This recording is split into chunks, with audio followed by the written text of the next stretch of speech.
नमस्कार, जय श्री कृष्णा, राधे राधे। एकदम अच्छे से बढ़िया से मस्त मजे में होंगे। दीपावली की मिठाई का अब तक आनंद ले रहे होंगे, ऐसी आशा उम्मीद के साथ प्यारे मित्रों, आप सभी का मैं डॉक्टर भागीरथ चौधरी तहे दिल से स्वागत अभिनंदन करता हूँ। प्यारे विद्यार्थियों, अच्छे बढ़िया मस्त तरीके से आप दीपावली मना कर आएंगे। दीपावली अब हो चुकी है, अब होगी एग्जाम वाली दीपावली। तो प्यारे मित्रों, एक बार वापस किताबों की ओर लौट आएं, अपने रूम, अपने हॉस्टल्स की ओर, पीजी की ओर लौट आएं। और उम्मीद करता हूं कल से एक बार वापस आप लोग धुआंधार धमाकेदार तैयारी शुरू कर देगी। तो प्यारे विद्यार्थियों, हम बात करने वाले हैं, अगला प्रश्न आपके सामने है, ताप का नियंत्रण मस्तिष्क के किस भाग द्वारा किया जाता है? बताओ।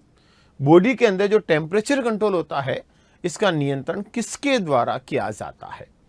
बॉडी का ताप नियंत्रण कौन करेगा? पॉन्स, मध्य मस्तिष्क, हाइपोथैलेमस, सेरिबेल। फटाफट आंसर दो। बिल्कुल आपके आंसर आने शुरू हो चुके हैं। बिल्कुल सी आपका आंसर आ रहा है, बिल्कुल सही है। हाइपोथैलेमस जो होता है वह शरीर का ताप नियंत्रण से काम करता है। हाइपोथैलेमस को मैं शरीर का BETAB, बेताब भाषा भी कहता हूं। BETAB शरीर का क्या बोलते हैं? बेताब भाषा। B for behaviour. बिहेवियर मतलब होता है व्यवहार। व्यवहार पर नियंत्रण का काम करता है। हमारे शरीर का जो व्यवहार होता है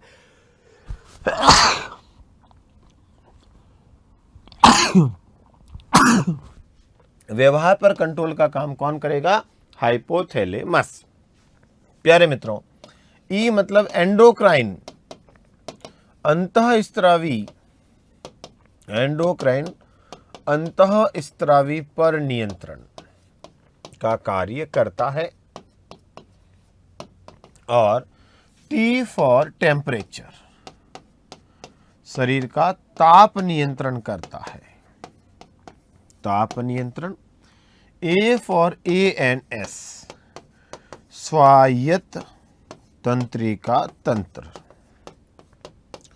स्वायत्त तंत्रिका तंत्र पर नियंत्रण करेगा।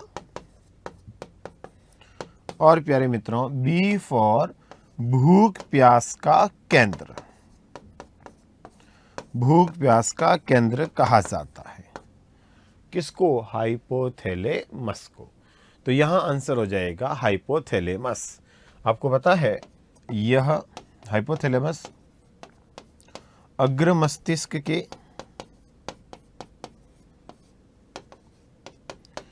डायेनसिफेलॉन का भाग होता है। डायेनसिफेलॉन का भाग होता है। तो अग्र मस्तिष्क के डायेनसिफेलॉन का भाग होगा कौन? हाइपोथैलेमस। नेक्स्ट, मानव शरीर में कुल कर्ण की अस्थियां कितनी होती है? कर्ण मतलब कान। बताइए मित्रों, कान में कुल हड्डियां कितनी होती हैं? जल्दी से आंसर दो। 3, 8, 6, 14। कान में मित्रों, कान जो होता है अपना कान, ये एक तो शरीर का संतुलन का काम करता है। शरीर का संतुलन बनाए रखता। एक तो ये शरीर का संतुलन बनाए रखता है, और दूसरा प्यारे मित्रों, हमारे शरीर में सुनने संबंधी काम करता है। सुनने संबंधी कार्य। तो एक तो शरीर का संतुलन बनाए रखना, और दूसरा सुनने संबंधी काम कान करता है। कान में मित्रों 3 हड्डियां होती है, और कान 2 होते हैं, इसलिए हड्डियां हो गई 6।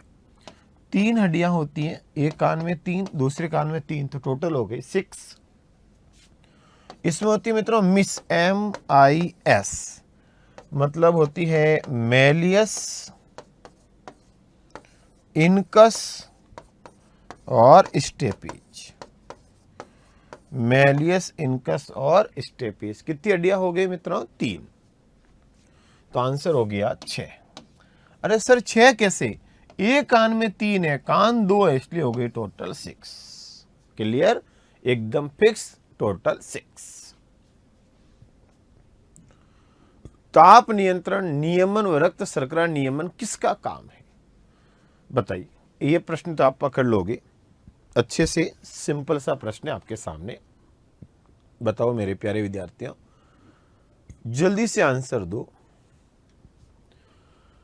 देखो, ताप नियंत्रण से पकड़ में आ जाएगा। जो नियमन करता है, रक्त में शर्करा नियमन करता है, वह होता है हाइपोथैलेमस, और इसको सुपर मास्टर ग्रंथि भी कहा जाता है। सुपर मास्टर ग्रंथि ये मित्रों भूख, प्यास, प्यार, घृणा, इनका भी नियंत्रण करने वाला होता है। तो आंसर हो जाएगा मित्रों सेरिबेलम। ये मित्रों शरीर का संतुलन का काम करता है, शरीर संतुलन। और पीयूष ग्रंथि, याद करो, इसको हम मास्टर ग्रंथि कहते हैं। कौन सी? मास्टर ग्रंथि।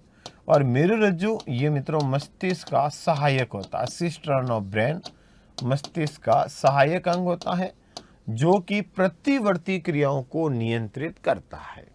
नेक्स्ट, निम्नलिखित में से कौन सी तंत्रिका संवेदी एवं मोटर दोनों ही प्रकार की होती है? बताओ, संवेदी और मोटर दोनों ही प्रकार की तंत्रिका कौन सी होती है? जल्दी से आंसर दो, जल्दी, फटाफट। संवेदी और मिश्रित दोनों प्रकार की तंत्रिका कौन सी है? तो आंसर हो जाएगा ट्राइजेमिनल। ट्राइजेमिनल तंत्रिका होती है मित्रों, ये संवेदी और आपके मिश्रित दोनों प्रकार की होती है, और इसके 3 भाग होते हैं। ट्राइजेमिनल तंत्रिका के 3 भाग होते हैं। कितने भाग होते हैं? 3 भाग। बता सकते हो कमेंट करके कि 3 भाग कौन कौन से होते हैं? बताओ, ट्राइजेमिनल तंत्रिका के 3 भाग कौन से? एक तो होगी ऑप्थेलमिक, ऑप्थेलमिक, ऑप्थेलेमिक। एक तो ऑप्थेलमिक यानी कि आंख से संबंधित हो गई। हाँ, दूसरी मैक्सिलरी, जबड़े के पास मैक्सिलरी। तीसरी होती है मित्रों मैंडिबुलर। तो ये 3 इसके भाग होते हैं, और ये सूचना को लाने और ले जाने दोनों काम करते हैं, इसलिए इसको मिश्रित प्रकार की तंत्रिका कहा जाता है। तंत्रिका कोशिका के लिए आवश्यक तत्व कौन से हैं? केवल सोडियम, केवल पोटेशियम, सोडियम पोटेशियम दोनों। बताओ, तंत्रिका के लिए आपसे पूछे हैं कि आवश्यक तत्व कौन से हैं? जल्दी से आंसर दें।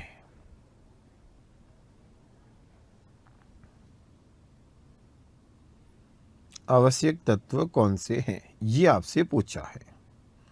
फटाफट आंसर आने चाहिए। बहुत अच्छा सर, सोडियम और पोटेशियम दोनों होते हैं। बहुत बढ़िया। कुछ कह रहे सर दोनों होंगे सोडियम पोटेशियम। तो मेरे प्यारे विद्यार्थियों, आप एकदम सही बात कर रहे हो। कौन से ऑर्गन होंगे? सोडियम पोटेशियम दोनों ही। यानी कि आंसर हो जाएगा सी। सोडियम पोटेशियम दोनों ही आयन भाग लेते हैं। नेक्स्ट, जैविक मृत्यु में कौन सा अंग कार्य करता है? मेडुला ऑब्लिंगेटा, पॉन्स, केवल अनुमस्तिष्क, केवल पॉन्स, या सभी? ब्रेन मित्रों, किसी की जैविक मृत्यु हो गई है, बायोलॉजिकल डेथ हो गई, तो भी उसके मस्तिष्क का कौन सा भाग काम करेगा? जल्दी से आंसर दो। बायोलॉजिकल डेथ होने के बाद भी मस्तिष्क का कौन सा भाग काम करता है? जैविक मृत्यु को हम कोमा की अवस्था भी कहते हैं। कोमा अवस्था, जिसके अंदर ब्रेन डेथ भी हो जाती है, और इसमें मेडुला ऑब्लिंगेटा काम करता है, जो हृदय धड़कन को चलाता है, यानी कि अनैच्छिक क्रिया बनी रहती है। तो कौन सा भाग काम करेगा? मेडुला ऑब्लिंगेटा है मित्रों, वही कार्य करता है, बाकी कोई भी अंग काम नहीं करेगा। नेक्स्ट, न्यूमोटॉक्सिक न्यूमेटिक केंद्र उपस्थित होता है पॉन्स में, अनुमस्तिष्क में, मेडुला ऑब्लिंगेटा में, मध्य भाग। बताइए, न्यूमेटिक केंद्र कहां पर पाए जाते हैं? ये आपसे पूछा है। न्यूमेटिक केंद्र कहां पाए जाते हैं? जल्दी से बताइए मित्रों। तो न्यूमेटिक केंद्र जो होते हैं मित्रों, वो होते हैं आपके पॉन्स के अंदर। कहां पाए जाते हैं? पॉन्स में पाए जाते हैं। पोन्स जो होता है यह पश्च मस्तिष्क का भाग है, पश्च मस्तिष्क का भाग है मित्रों, और इसके द्वारा श्वसन क्रिया पर नियंत्रण किया जाता है, श्वसन से संबंधित होता है। यह श्वसन से संबंधित होगा पोन्स। अनुमस्तिष्क दूसरा सबसे बड़ा भाग, मेडुला ऑब्लिंगेटा पश्च मस्तिष्क का भाग। अनुमस्तिष्क ये भी पश्च मस्तिष्क का ही भाग है और शरीर का संतुलन मांसपेशियों पर नियंत्रण का किया जाता है। और मेडुला ऑब्लिंगेटा भी पश्च मस्तिष्क का भाग है, यानी कि तीनों ही आपके सामने पश्च मस्तिष्क है।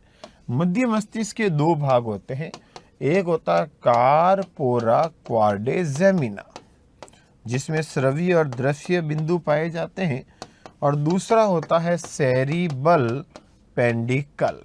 कौन सा भाग होता है? सेरिबल पेंडिकल। ये दो भाग पाए जाते हैं। मित्रों ये दिवाली, उत्कर्ष वाली दिवाली, इसका ऑफर का अंतिम दिन चल रहा है। अच्छे से ध्यान रखना, ये ऑफर 24 अक्टूबर को शुरू हुआ था और 3 नवंबर तक ही चलेगा, यानी कि आज इसका अंतिम दिन है। तो जिन्होंने अभी तक कोर्स नहीं खरीदा है, आपके दोस्त मित्रों आपके रिश्तेदार, तो उन्हें बता दें, दिवाली का गिफ्ट दे दे कि 90% ऑफ ट्रिपल धमाका ऑफर आज अंतिम दिन है। तो प्यारे मित्रों, जो इसका फायदा नहीं उठा पाए हैं वो इसलिए इसका फायदा उठा दे। तो प्यारे मित्रों आगे बढ़ते हैं।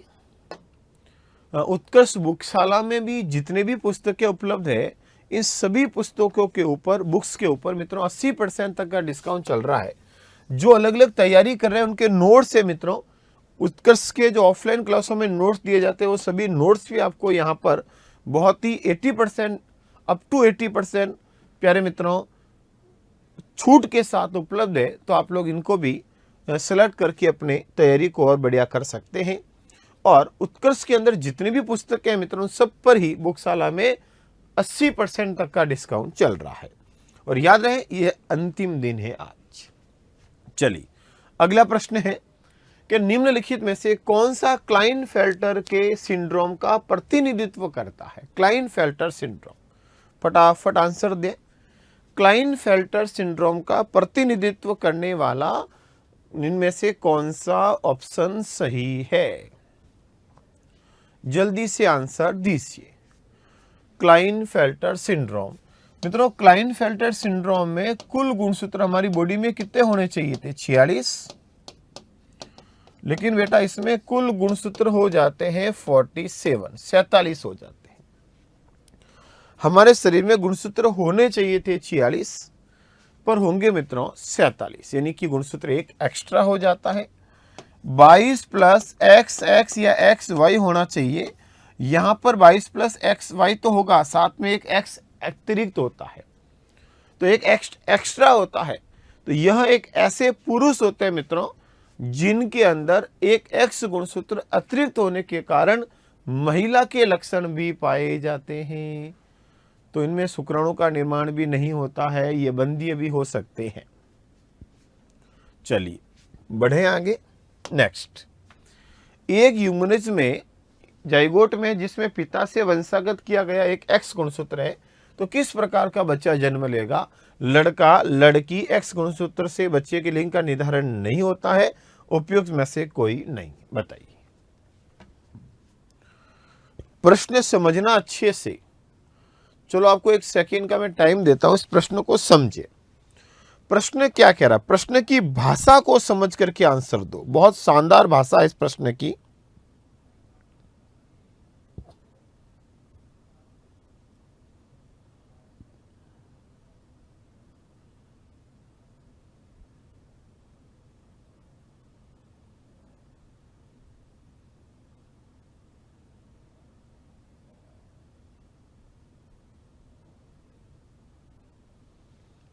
चलिए हो गया।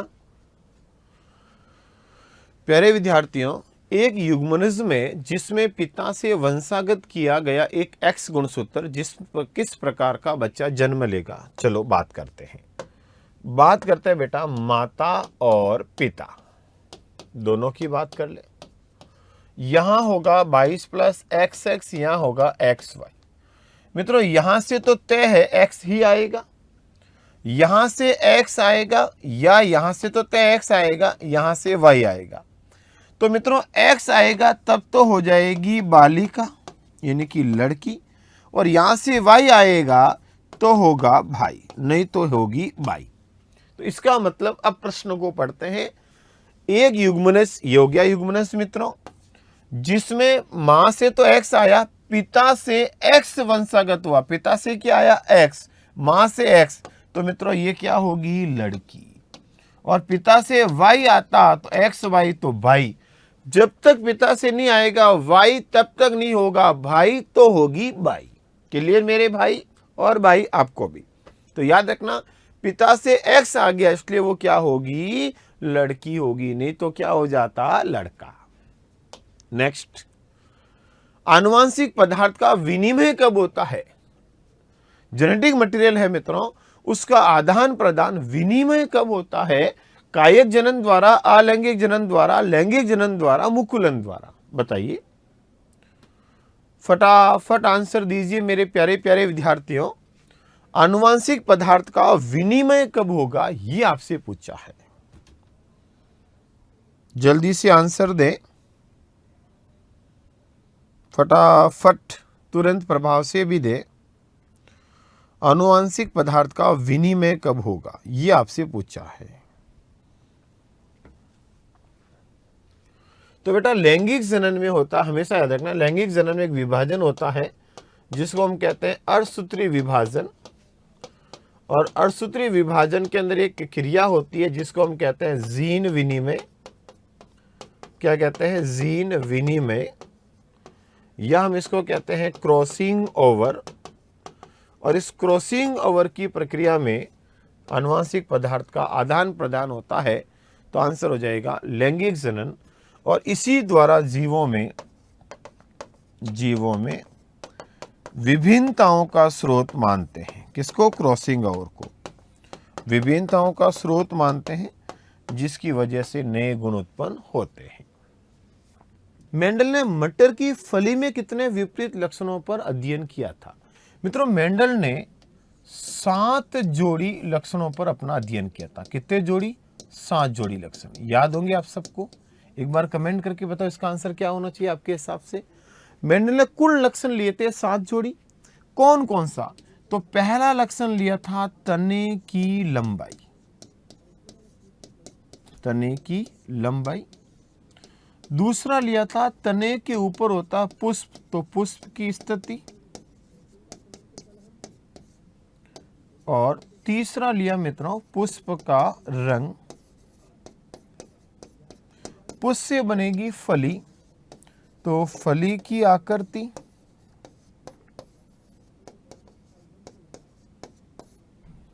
और फली का रंग। 6 बीज की आकृति और बीज पत्र का रंग। ये लक्षण तो कितने हैं, 7 जोड़ी। लेकिन प्रश्न को वापस पढ़ो, क्या कह रहा है। मेंडल ने मटर की फली में कितने लक्षण लिए, तो फली रही ये, आकृति और रंग, तो फली के लक्षण कितने हैं, 2, और कुल लक्षण कितने हैं, 7। अच्छे से ध्यान रखना, कुल लक्षण 7 और फली कितने, 2। मेंडल के नियम का अपवाद है स्वतंत्र अफ्यून का नियम, पृथक्करण का नियम, प्रभाविता का नियम, संलग्नता। बताइए मेंडल ने जो भी आनुवांशिक नियम दिए थे मित्रों, इन नियमों में से अपवाद कौन है ये आपसे पूछा है, जल्दी से बताओ, जल्दी से। मेंडल के नियम का अपवाद कौन सा है ये आपसे पूछा है। मेंडल के नियमों का अपवाद, स्वतंत्र अफ्यून का नियम, पृथक्करण का नियम, प्रभाविता का नियम, संलग्नता का नियम। तो बेटा सहलग्नता का नियम है वो मेंडल के नियम का अपवाद है। कौन सा नियम, सहलग्नता का नियम। तो आंसर हो जाएगा मित्रों यहां पर डी, सहलग्नता का नियम है वह मेंडल ने अपवाद माना जाता है। चलिए नेक्स्ट, एक समयुग्मज अप्रभावी और विषम युग्मज पौधों के बीच संकरण क्या कहलाता है? एक समयुग्मजी अप्रभावी और विषम युग्मजी के बीच, समयुग्मजी तो हो गया अप्रभावी और विषम युग्मजी के बीच ये, और इसके बीच संकरण करना कहलाता बेटा टेस्ट क्रॉस। कौन सा क्रॉस? टेस्ट क्रॉस, यानी कि पश्च संकरण का एक प्रकार है और इसे हम टेस्ट क्रॉस के नाम से जानते हैं। किस नाम से जानेंगे मित्रों? टेस्ट क्रॉस के नाम से जानेंगे। यदि उद्यान मटर के पौधों के बीच क्रॉस कराया जिसमें से एक पौधा लाल पुष्प वाला दूसरा पौधा श्वेत पुष्प वाला है तो F2PD में फिनोटाइपिक अनुपात क्या होगा? देखो, एक है मित्रों जो लाल पुष्प है, ये हो गया, दूसरा है सफेद पुष्प है, ये हो गया। तो लाल पुष्प वाला RR, सफेद पुष्प वाला हो गया स्मॉल r, संकरण करवाया तो RR आया। ये कौन सी पीडी हुई? F1। अब बात करते हैं F2, तो RR को भिड़ाएंगे इसी से, तो इसी से भिड़ाएंगे तो ये हो जाएगा मित्रों F2PD RR RR, तो ये दोनों R, ठीक है, ये हो जाएगा RR, ये हो जाएगा RR, ये कैपिटल स्मॉल स्मॉल, तो ये आएगा 1 2 1, एक अलग, दो एक जैसे, एक एक जैसे, एक F2PD का फिनोटाइप का अनुपात हो जाएगा 1 2 1। तो बेटा आंसर क्या होगा? 1 2 1, तो आंसर हो जाएगा 1 2 1। क्लियर? कौन सा लक्षण पूछा बेटा यहां पर आपसे? अच्छा, फिनोटाइपिक अनुपात पूछा। एक मिनट रुको, ये जीन प्रारूप है, यहां पर F2PD का जीन प्रारूप है वो तो है 1 2 1, और लक्षण प्रारूप फिनोटाइपिक प्रारूप है वो है मेरे प्यारे विद्यार्थियों 3:1। तो यहां पर कौन सा पूछा? फिनोटाइपिक, तो 3:1। ये कौन सा है? जीन प्रारूप है। कौन सा प्रारूप है बेटा? जीन। और ये कौन सा है? फिनोटाइप, यानी कि लक्षण। तो अपन से कौन सा पूछा है? लक्षण प्रारूप, इसलिए हो गया आंसर सी। इसलिए आंसर क्या हो जाएगा? सी। क्लियर? चलो आगे नेक्स्ट। क्रोमोसोम शब्द किसने प्रतिपादित किया था? Huxley, Fleming, Kolliker, Waldeyer. गुणसूत्र क्रोमोसोम, गुण शब्द, या हम क्रोमोसोम की बात कर रहे हैं, गुणसूत्र या क्रोमोसोम। गुणसूत्र, गुणसूत्र की खोज की थी स्ट्रॉसबर्गर ने। कौन सा बर्गर? स्ट्रॉसबर्गर। गुणसूत्र शब्द दिया था वॉल डैड ने। गुणसूत्र किसके बने होते हैं? तो गुणसूत्र बने होंगे DNA plus RNA plus protein. कौन सी प्रोटीन? तो नाम में लिख देते हैं हिस्टोन प्रोटीन। हिस्टोन प्रोटीन के बने होते हैं, DNA, RNA और हिस्टोन प्रोटीन के। और मित्रों, गुणसूत्र मनुष्य में कितने होते हैं? 46। यह होते हैं 23 जोड़ी, जिन्हें दो प्रकार से बांटा गया है, 22 जोड़ी और एक XX या XY। ये तो होते हैं कायिक गुणसूत्र और ये होते हैं लिंग गुणसूत्र। तो आंसर हो जाएगा वॉल डायर। तो वॉल डायर नामक साइंटिस्ट थे जिन्होंने गुणसूत्र शब्द दिया था। तो गुणसूत्र शब्द देने वाले साइंटिस्ट कौन है मित्रों? तो आपका उत्तर हो जाएगा वॉल डायर। क्लियर? नेक्स्ट, एक जीन एक एंजाइम सिद्धांत किसने दिया था? 1 जीन 1 एंजाइम। एक जीन एक एंजाइम फॉर्मूला याद करो कि सामान्यतः एक जीन एक ही गुणसूत्र का नियंत्रण करती है। ये किसने दिया था? बीटल और टेटम, एवरी और मैकार्थी, टिज़ो और लेवॉन, फोर्ड और टितो। बेटा बीटल और टोटम ने दिया था एक जीन एक एंजाइम सिद्धांत, जिसके अनुसार सामान्यतः एक जीन एक ही, प्यारे मित्रों, एंजाइम का नियंत्रण निर्माण करती है। नेक्स्ट, मनुष्य में मोनोसोमिक अवस्था X0 के द्वारा प्रदर्शित होती है, जिसके कारण गुणसूत्र लक्षण कौन सा होगा? याद रखना बेटा, मोनोसोमी शब्द आया है, मोनोसोमी का मतलब गुणसूत्र की संख्या में कमी, गुणसूत्र की संख्या में कमी होगी। तो गुणसूत्र की संख्या में कमी होता है तो मोनोसोमी, और दूसरा शब्द होता है ट्राइसोमी, गुणसूत्र की संख्या में वृद्धि होती है, इसे कहते हैं ट्राइसोमी। तो बेटा यहां X0 यानी कि 22 प्लस X0 हुआ तो एक X की कमी हो रही है, एक X गुणसूत्र की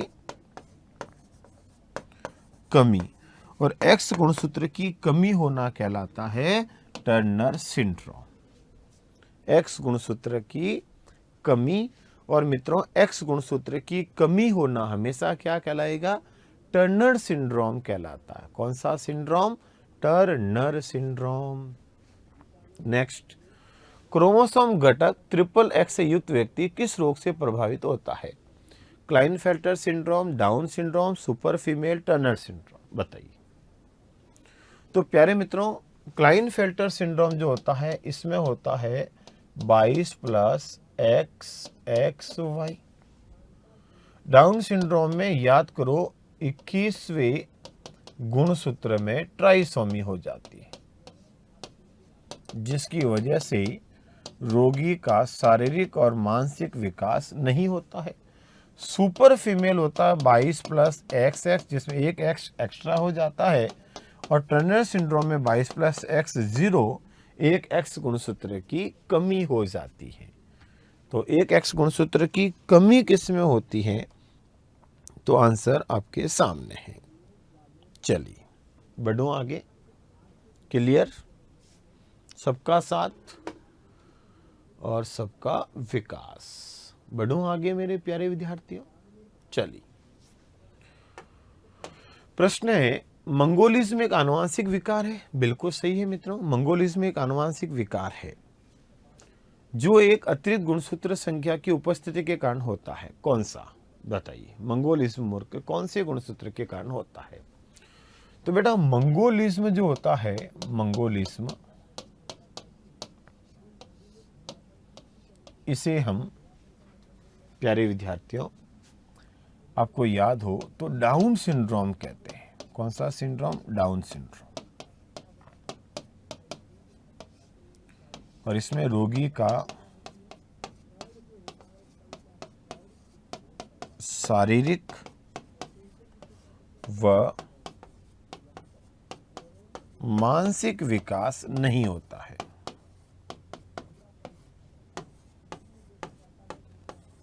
शारीरिक और मानसिक विकास नहीं होगा। प्यारे मित्रों, इसके अंदर 21वें गुणसूत्र में ट्राइसोमी हो जाती है। तो आंसर किसका हो गया? 21वां। 21वां एक एक्स्ट्रा अतिरिक्त हो जाता है, तो 21वें गुणसूत्र में ट्राइसोमी हो जाती है, तो इसको कहा जाएगा मंगोलिज्म मूर्ख, क्योंकि इसका मानसिक विकास भी नहीं होता है। नेक्स्ट, सिकल सेल एनीमिया रोग में कौन से गुणसूत्र में उत्परिवर्तन होता है? सिकल सेल एनीमिया, बताइए मित्रों।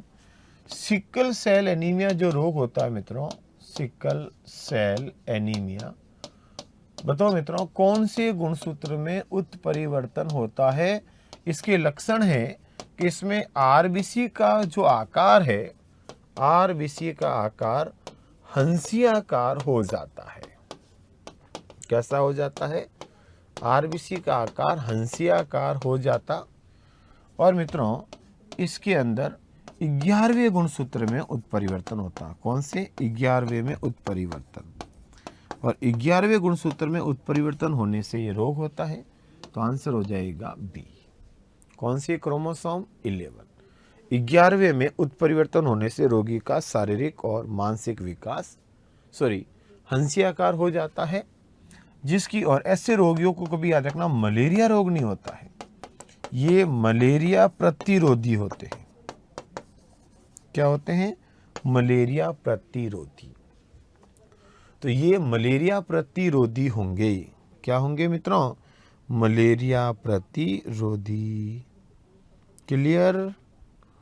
सबका साथ।